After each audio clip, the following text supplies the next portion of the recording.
many of you know, Mother's Day is just a few days away now, and all of you have heard me talk many times about losing my own mother.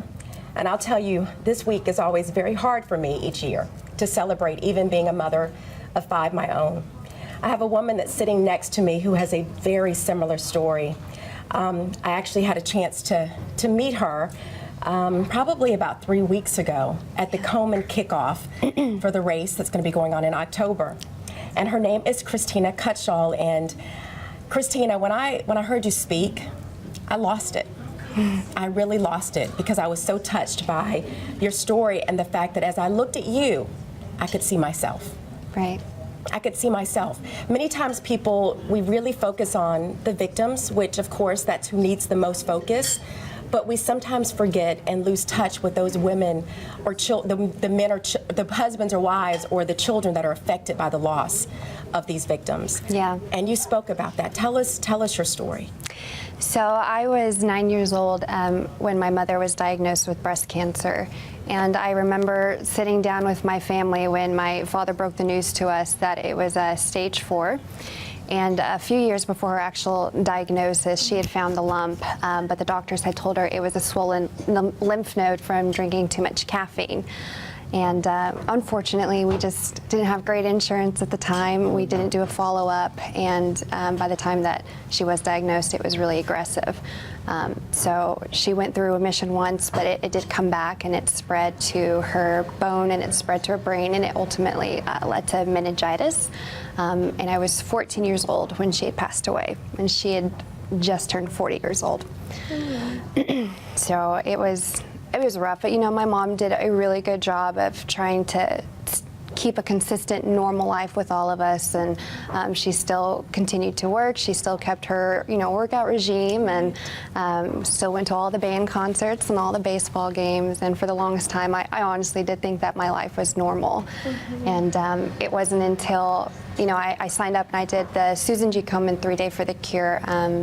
That I started going through an old tub that she had left me, full of a bunch of stuff that she had left, and it was old hats or quilts that we had made, and birthday cards that I'd written her, and all of them said, "Happy birthday, Mom, I love you, get well soon," or "Happy Mother's Day, Mom, I love you, get well soon." Everything was get well soon.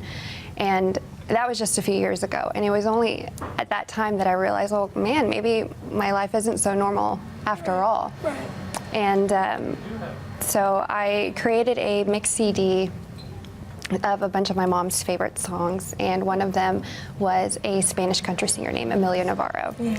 And as I was listening to this, when my mother had passed away, there she is, she's so beautiful. I hate that photo of me, but I love the way that she's looking at me in that photo. So I was listening to the song, and one of the lyrics came up, and it was, "No es el fin del mundo." Yeah. And I had a flashback to a couple of weeks before she had passed. She had sat down with me ultimately to say her goodbyes.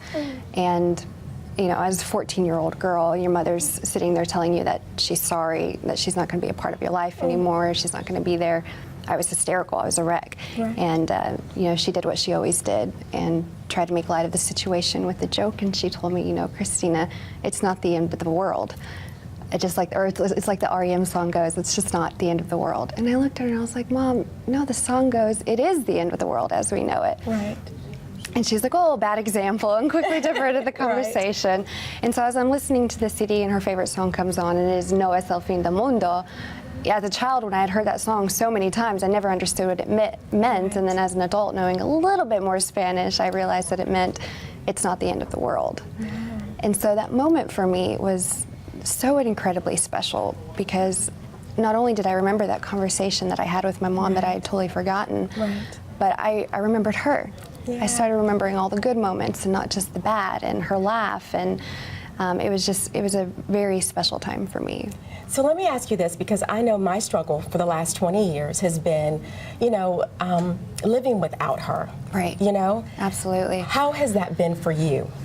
It's hard. It's been 11 years, and it still feels like it was just yesterday. I mean, do you still have that hole in your heart? Absolutely. Yeah. Yeah, and it never goes away, I don't think. Yeah. You get stronger, and I think now, working for Komen Dallas and hearing so many stories and survivor stories, I'm really starting to learn just how strong she was, but how strong I was too, because for the longest time you forget, and I just didn't like talking about it. I don't know about you. It was easier to not talk about it. Well, it's funny because now, like in 20 years, I've come to a place where I can celebrate her. Right. I really can. I can celebrate her and realize that God used it as a part of my journey for something greater than I could even realize 20 years ago, right, or over the years. And so I'm feeling more comfort in that, but it's hard. So this year I'm excited because I get to work with you with the Komen race and actually celebrate her and all these amazing women who are fighting this good fight, yes, and who have survived. So tell us, y'all have something really wonderful going on for... the Komen Dallas Race for the Cure is on October 19th. Yes. It's on Saturday at North Park. And so right now we're running a special where you get $5 off if you use a promo code MOM. Right.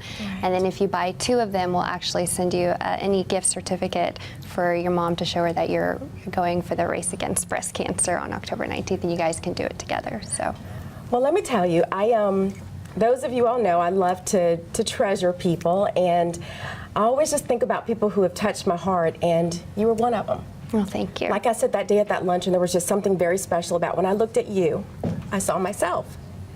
And so today, I want to treasure you. I've got some surprises for you. And the first is, on Mother's Day, I will tell you, normally on Mother's Day, it's a very sad day for me. Me too. But this year, I'm really determined to celebrate with my children for the first time. And I want you to go celebrate and take 3 of your dearest friends to Savor Kitchen right off of Frankfurt in the Tollway. They're going to host you all. And also, you have 2 tickets to the Dallas Symphony. Oh my gosh. Any performance with VIP intermission passes.